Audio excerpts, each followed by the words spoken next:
The courtroom was silent, except for the echo of a gavel striking wood. A young black girl stood trembling, her voice nearly swallowed by fear.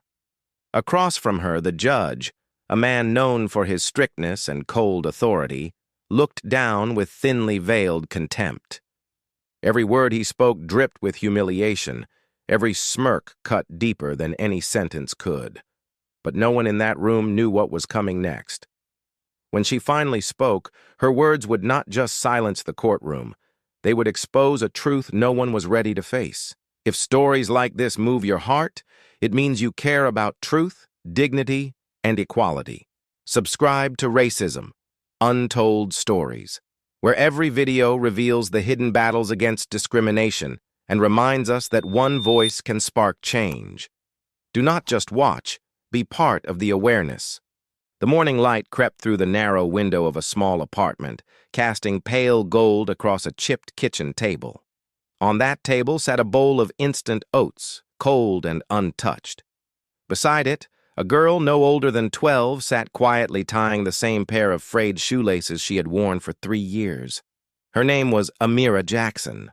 Amira's world was a small corner of a forgotten neighborhood, a place where sirens replaced lullabies and empty pantries echoed louder than words of comfort. Her mother worked 2 cleaning jobs, leaving home before sunrise and returning after midnight, often too tired to speak. The refrigerator, humming weakly in the corner, held only milk that had begun to sour and a half-eaten apple wrapped in plastic. That morning, Amira's stomach ached with the hollow pain that only hunger could teach. Still, she gathered her books, straightened her worn sweater, and whispered a small prayer to be brave. At school, things were no kinder. The other children noticed her skin before they ever noticed her smile. They whispered words they heard at home, words they did not fully understand, but repeated with cruel confidence. "Too dark," one girl said once, tugging at Amira's sleeve. "You look dirty."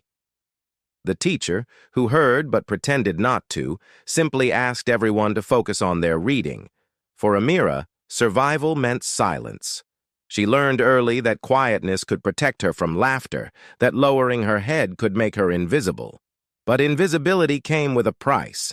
It made her feel as though she did not exist at all. One afternoon, her mother received a letter with an official seal and black-inked type. It was an eviction notice. Unpaid rent, 2 weeks. The landlord, a man with little patience and less empathy, had already threatened to lock them out once before.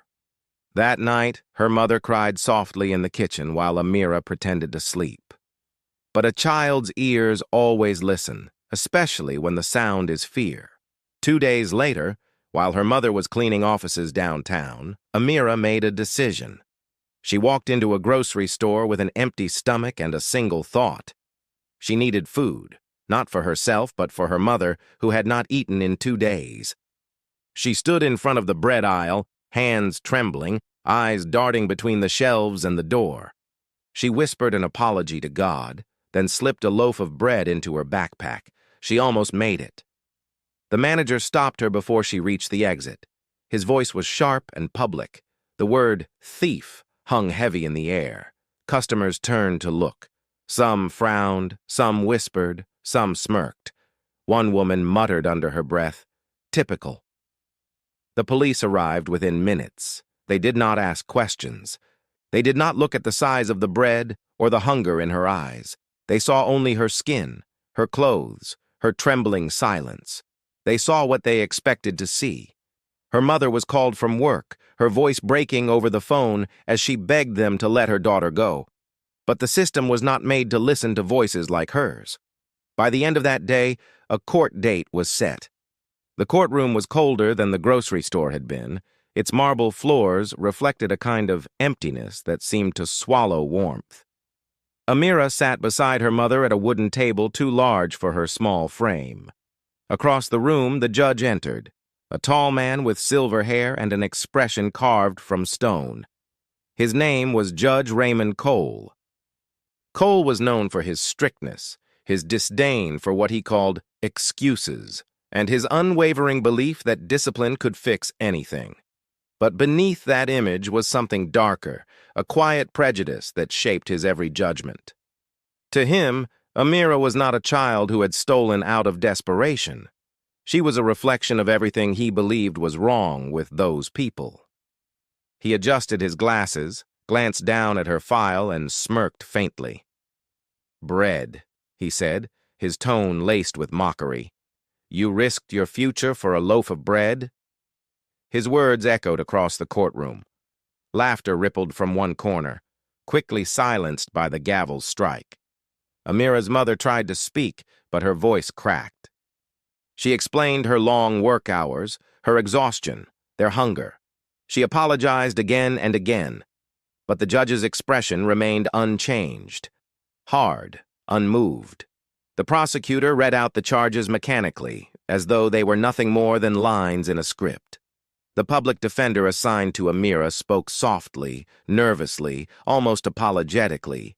No one in that room seemed to see a frightened girl. They saw a case number, a statistic, a stereotype.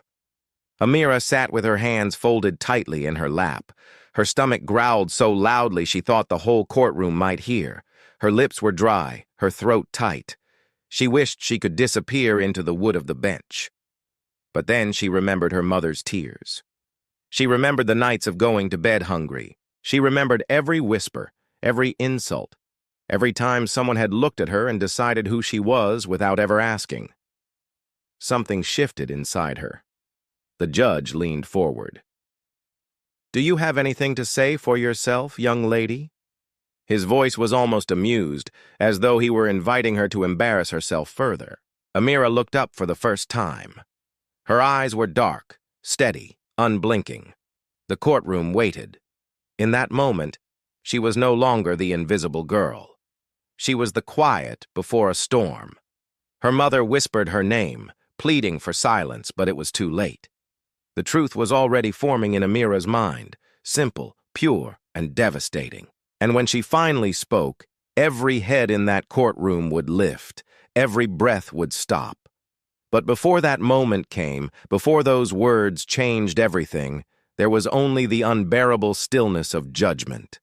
The clock on the wall ticked, each second stretching like a thread about to snap. Judge Cole tapped his pen impatiently. "Well," he said, his tone sharp. Amira's lips parted slightly. Her voice trembled at first, but beneath it was something ancient, something stronger than fear. It was the voice of every silenced child who had ever been told to know their place. And soon, that voice would echo so powerfully that even the walls of that courtroom would remember it.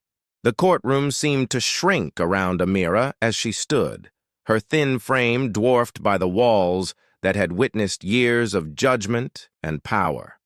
The judge's question lingered in the air like smoke, thick and unyielding. Every eye was on her. The security officer near the door folded his arms. The prosecutor raised a skeptical eyebrow. Even the clerk, who had been typing mindlessly moments earlier, stopped mid-keystroke. Amira took a slow breath. Her knees trembled beneath her faded skirt, but her gaze never wavered. She looked at the judge, the same man who had mocked her, and spoke in a voice that carried more truth than volume. "I was hungry," she said. The words were simple, but they hit the air with unexpected weight. The courtroom, which had been filled with quiet murmurs moments before, fell completely still. Judge Cole adjusted his glasses, visibly annoyed. "Many people are hungry, young lady," he replied coldly. "That does not give them the right to steal." Amira hesitated, then took another small step forward. Her hands, which had been trembling, began to steady as she spoke again. "I know stealing is wrong. My mother taught me that. But I also know what it feels like to sleep without food for 3 nights. I know what it feels like to hear your mother cry because she has no money left. I did not steal to hurt anyone. I just wanted her to eat." A quiet gasp rippled through the courtroom gallery. An older woman near the back lowered her head, unable to hold back tears. The judge leaned back in his chair, unimpressed. Sentiment does not erase crime, he said sharply. You are here because you broke the law. That is what matters. His tone was clinical, as if he were reciting a rule carved into stone. But Amira did not sit down. Something had awakened inside her, a courage that had been buried beneath years of silence and humiliation. Does the law ever see us? She asked softly. When we do everything right? When we work hard? When we try to survive? Or does it only see us when we fail? The question caught him off guard. The judge's pen stopped moving. He looked at her, perhaps for the first time, as if realizing she was more than a file number. Amira continued. My mother cleans buildings where people throw away food that we cannot afford. She takes care of their offices, their homes, their children. She never asks for help. She never complains. But when I took one loaf of bread because we were hungry, everyone called me a thief. Nobody asked why. Nobody asked if we were okay. Her voice broke on that last word. The prosecutor shifted uneasily, glancing toward the judge as if to signal that enough had been said. But Judge Cole remained silent, his fingers pressed tightly against the armrest of his chair. The courtroom doors creaked open quietly. A latecomer entered, a local journalist who often covered routine hearings. He stopped mid-step, sensing that something unusual was happening. His camera hung at his side, forgotten. Amira turned to the gallery now, her small frame seeming to fill the space with a quiet strength. I used to think people in this room were meant to protect others, she said. But now I think maybe they protect themselves, because if they saw what happens outside these walls, they would not be able to sleep at night. Her words landed like stones in still water. The silence deepened. Even the ticking clock seemed to fade. The judge's face hardened again, defensive. This is not a platform for speeches, he said, his voice rising slightly. You are here to answer for your actions, not to question the system. Amira met his gaze without fear. Maybe that is the problem, she replied. Nobody questions it. Her mother, seated beside her, pressed her hands together in prayer. Tears streamed down her cheeks, but she did not interrupt. She understood that this moment was no longer about punishment. It was about truth. The journalist in the back began to write. Every word Amira spoke felt like a confession and a revelation at once. I did not know the world could look at a hungry child and see a criminal, she said. But maybe it does not see me as a child. Maybe it just sees my skin. Maybe it already decided who I am before I opened my mouth. A collective unease spread through the courtroom. Some looked away. Others stared at the floor. The weight of her statement hung heavy, undeniable. Judge Cole cleared his throat. That is enough, he said firmly. But there was a faint tremor in his voice. Amira did not stop. When I walked into that store, I saw food that would be thrown away at the end of the day. I saw people buying more than they could eat. And I saw myself, small, invisible, starving. I did not want to steal. I wanted to live. For a long moment, the judge said nothing. His fingers tapped against the gavel, but he did not strike it. His mind replayed her words. Maybe it already decided who I am. He wanted to dismiss it, to restore order, to remind everyone of the rules. But he could not ignore the crack forming in his own certainty. The clerk glanced at him, uncertain whether to continue typing. The prosecutor sat back, folding his hands tightly, his face pale. Outside the courtroom, the late afternoon light shifted through the tall windows, painting Amira in soft gold. She stood there, fragile yet unbroken, speaking truth that no one had dared to say aloud. I know what you see when you look at me, she said quietly. You see trouble. You see someone who will grow up to be a problem. But I wish, just once, someone would see that I am trying. I wish someone would see that I am hungry for more than food. I am hungry for fairness. A sound broke the silence, a sob from the gallery. A young man who had been sitting with his arms crossed now wiped his eyes. He had come expecting another dull hearing. He was leaving with something else entirely: shame, reflection, empathy. Judge Cole finally spoke, his tone measured. "That is enough for today," he said, but he did not look at Amira as he said it. His eyes were distant, fixed on a point somewhere between guilt and revelation. He called for a brief recess. The gavel struck, but its echo sounded hollow, uncertain. As the guards opened the door, Amira turned to her mother. Her mother took her hand and whispered, "You were brave." But Amira's gaze lingered on the judge. For the first time, he seemed small to her, not in height, but in conviction. She realized that people like him hid behind rules to avoid confronting humanity. In that moment, the courtroom no longer felt like a place of law. It felt like a mirror. Everyone who had judged her was forced to see themselves, reflected in the courage of a hungry child. The journalist lowered his pen and whispered under his breath, "People need to hear this." Outside, the city moved on as if nothing had happened. But within those courtroom walls, something had shifted. A quiet rebellion born from truth. And as the recess ended and the judge returned to his seat, his expression had changed. The arrogance that once shaped his words now cracked with something unfamiliar: doubt. He looked at Amira again, but this time he did not see a defendant. He saw a child who had forced him to confront the part of himself he had buried long ago. The next moments would decide everything. What he said next would either reinforce injustice or redeem a fragment of his own humanity. When the courtroom reconvened after recess, a heavy stillness hung in the air. It was not the silence of formality, but the silence of reflection, of people trying to make sense of what they had just witnessed. The murmur of shifting papers and shuffling feet had faded, replaced by the echo of a truth that refused to be buried. Judge Raymond Cole entered the room again, but something in his step had changed. The authority was still there, the posture still rigid, yet his eyes seemed distant, as if they had seen something that no amount of law books could explain. Amira sat quietly beside her mother, her hands folded neatly in her lap. She did not know what would happen next. She had spoken her truth, and now the outcome rested in the hands of a man who had spent his life believing in punishment more than understanding. The clerk called the room to order. The gavel struck once, but even its echo sounded softer than before.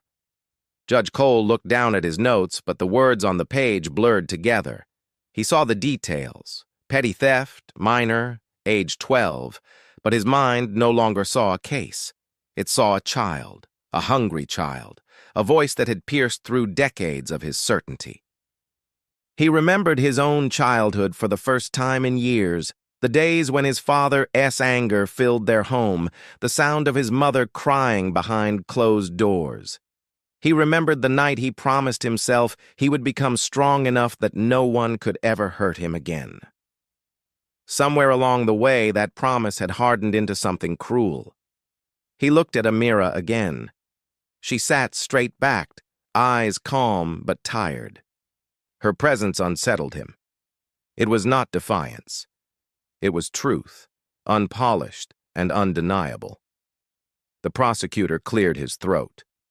"Your Honor, the facts remain unchanged. The defendant was caught attempting to steal." Judge Cole raised a hand to silence him. "I have heard the facts," he said slowly. His voice was steady, but something new lived inside it, something human. He turned to Amira. "You said earlier that the law does not see you," he began, "that it only notices when you fail." Amira nodded.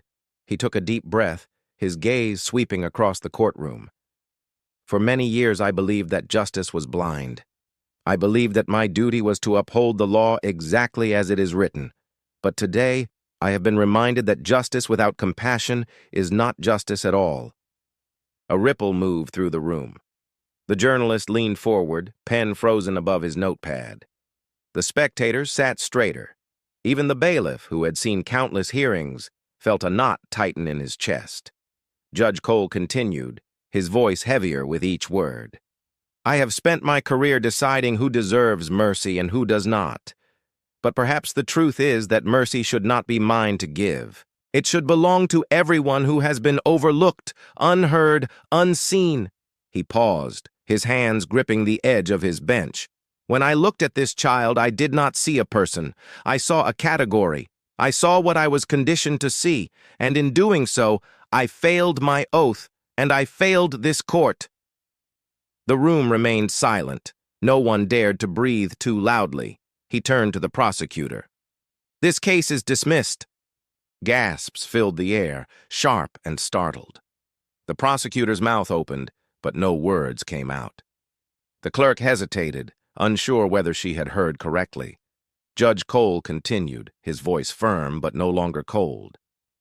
Theft driven by hunger is not a crime of greed. It is a cry for survival, and if our system cannot tell the difference, then the system itself must be judged. Amira's mother covered her face with her hands, sobbing quietly. Amira looked around the courtroom, confused at first, then overwhelmed. For the first time, she saw people looking at her, not with suspicion, but with recognition.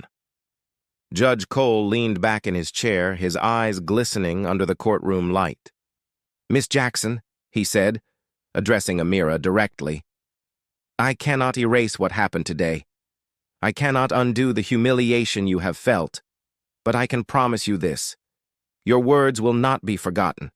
They have reminded me, and perhaps all of us, that justice must begin with empathy. Amira blinked, unsure how to respond. She simply whispered, Thank you. The judge nodded slightly, but the gesture was not one of authority. It was one of apology. As the courtroom began to stir again, the journalist lifted his camera and captured the moment. The weary child, the remorseful judge, and a mother holding her daughter as if she had just been returned from the edge of something vast and dark. That image would later spread beyond the walls of that courthouse, carrying a story that words could not fully contain. But inside the courtroom, the transformation continued in silence. Judge Cole removed his robe after everyone had left. He placed it carefully over the back of his chair, staring at it as though seeing it for the first time. For years, it had represented honor, order, and control. Now, it felt like a barrier he had built to keep out empathy. He sat for a long time in the empty room, listening to the faint hum of the fluorescent lights. The echo of Amira's voice returned to him. Does the law ever see us? He whispered the question aloud, and for the first time, he did not have an answer. Outside, Amira and her mother walked down the courthouse steps. The sun had already begun to set, painting the sky in muted orange and gold. Amira held her mother's hand tightly, but her gaze stayed fixed on the horizon. She felt lighter, but not because she had been freed. It was because, for once, she had been heard. Reporters approached, microphones flashing, questions rising in a flurry. Her mother shielded her gently, saying only, My daughter told the truth. That is all. Back inside, Judge Cole finally rose. He walked toward the courtroom door, pausing one last time to glance at the empty benches. He thought of all the faces that had passed through there. Faces he had judged without ever really seeing. For the first time in his career, he felt something deeper than authority. He felt accountability. As he stepped into the hallway, the sound of his footsteps echoed softly against the marble floor. He knew that tomorrow would be different. He would face criticism, questions, and headlines. But beneath all of it, he carried something he had not felt in years, a sense of awakening. Because in that single moment, a hungry girl had fed him the truth he had starved for all along, and in her quiet courage he found his own humanity. Days passed, but the echo of that courtroom moment refused to fade. News outlets replayed it again and again. The trembling girl, the humbled judge, the words that silenced a courtroom. Yet beyond the headlines, something deeper began to stir. It was as if an invisible mirror had been lifted before an entire community, forcing everyone to see what they had ignored for too long. In the small neighborhood where Amira lived, people began to look at her differently. Not with pity, but with respect. Children whispered her name at school, not as gossip, but as a symbol of courage. Teachers who had once overlooked her began to ask her opinions in class. Her voice, once silenced by the weight of judgment, had become something that could no longer be dismissed. Amira herself did not fully understand what she had done. She still walked to school with worn shoes and a heavy backpack, still helped her mother fold laundry late into the night. But every time she passed the courthouse, she paused for a moment, glancing up at the tall white columns. Somewhere inside that building, her words had changed the way someone saw the world. That thought filled her with a quiet kind of power, the kind that does not need applause to be real. Judge Raymond Cole, on the other hand, carried the memory of that day like a stone in his chest. For years, he had believed that his duty was to uphold the law as written. Now he found himself reading the same statutes with different eyes. He began to see the invisible cracks between justice and fairness, the space where humanity was supposed to live, but often did not. He started visiting the juvenile detention center every Friday. He spoke with the children there, not as a judge, but as a listener. He asked them about their lives, their fears, and their dreams. Many of them reminded him of Amira, children born into struggle treated as problems before they ever had a chance to become people. The staff at the courthouse noticed his change. His tone softened. His rulings began to include empathy where once there had been rigidity. He requested new programs, food assistance, education support, community counseling for those who appeared before him. Some colleagues whispered that he had grown sentimental. Others said he had gone soft. But those who had seen the footage of that hearing knew better. They saw a man who had finally understood the weight of his robe. One morning, weeks later, an envelope arrived at his desk. The handwriting was uneven, the letters looping awkwardly. Inside was a short note. "Dear Judge Cole, I just wanted to say thank you for listening. I want to help people when I grow up like my mom helps me. From Amira." He read it twice, his eyes stinging. That single note said more than any law degree, any commendation, any verdict ever could. He placed it inside the front cover of his legal journal and carried it with him every day. Outside the courthouse, the world began to take notice. The story traveled beyond the town, sparking conversations in schools, community centers, and online forums. People debated what justice truly meant, what it meant to see someone not as a statistic, but as a soul. Parents spoke to their children about compassion. Teachers used the story as a lesson in morality and empathy. Months later, a local journalist tracked down Amira for an interview. She was older now, her voice steadier but still soft. When asked what she remembered most about that day, she said, "I think I learned that even people who seem powerful can be wrong, and that sometimes telling the truth is the most powerful thing you can do, even if your voice shakes." Her words traveled far. They reached university classrooms, social media feeds, and living rooms. Somewhere, someone who had never cared to notice before suddenly understood the quiet cruelty of prejudice. And somewhere else, someone who had once judged too quickly paused before doing so again. As for Judge Cole, he never spoke publicly about that case again. But everyone could see that he had been changed by it. He began teaching part-time at a law school, lecturing about ethics and social responsibility. He told his students that the law was only half of justice, the other half was conscience. On the anniversary of the case, he visited the same courtroom alone. The benches were empty, the lights dim. He stood where he had once sat in judgment and whispered a quiet promise, that he would never again allow blindness to wear the mask of duty. He looked toward the seat where Amira had once stood and smiled faintly. "You taught me," he said under his breath, "what no courtroom ever could." Outside, the sun filtered through the courthouse windows, scattering soft light across the marble floor. It felt different now, not sterile, but alive. The space that had once been cold and rigid now seemed to breathe. And somewhere, in another city, another courtroom, another person would hear the story of the girl who said she was hungry, and they would remember what it truly meant to see someone. Because the power of change does not always begin with those who have authority. Sometimes it begins with those who have nothing except courage. Racism is not always shouted.